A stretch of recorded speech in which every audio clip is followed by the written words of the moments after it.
اعوذ باللہ من الشیطان الرجیم بسم اللہ الرحمن الرحیم اللہم صلی علی سیدنا محمد وعلی آل سیدنا محمد وبارک وسلم۔ اچھا جی، حضرت یونس علیہ السلام کا مچھلی کے پیٹ میں جانے والا واقعہ یہ میں آپ کو سناتا ہوں۔ بات یہ ہے کہ حضرت یونس علیہ السلام اپنی قوم سے ناراض ہو کر اللہ تعالیٰ کے حکم کا انتظار کیے بغیر غصے سے چل پڑے اور انہوں نے کہا کہ میری طرف سے اللہ کا تم پہ عذاب آئے اور تم لوگ جو ہے نا میری بات نہیں مانتے، اللہ کا حکم نہیں مانتے، میں ادھر سے جا رہا ہوں۔ حضرت یونس علیہ السلام تنگ آ کر ادھر سے نکلے۔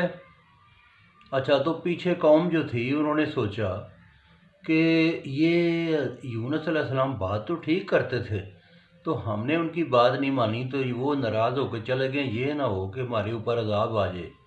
تو وہ سارے سجدے میں گر گئے، انہوں نے دعائیں کیں، انہوں نے کہا کہ یا اللہ، یہ ایک تو یونس علیہ السلام واپس آ جائے، ہم اس کی بات مانیں گے، دوسرا یہ ہمارے اوپر کسی طرح کا عذاب نہ آئے۔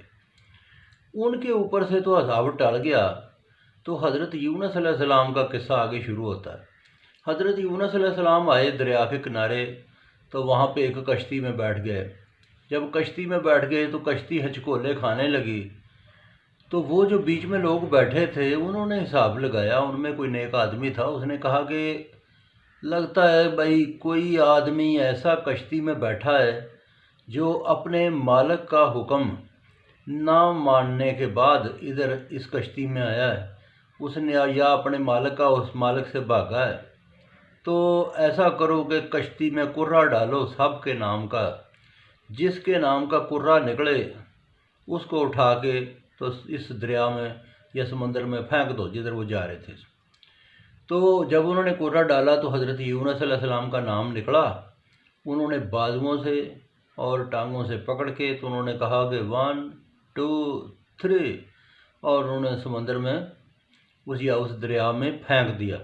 جیسے ہی پھینکا تو اسی وقت مچھلی نے منہ اس نے کھولا اور سیدھا جو ہے نا وہ مچھلی کے منہ میں چلے گئے۔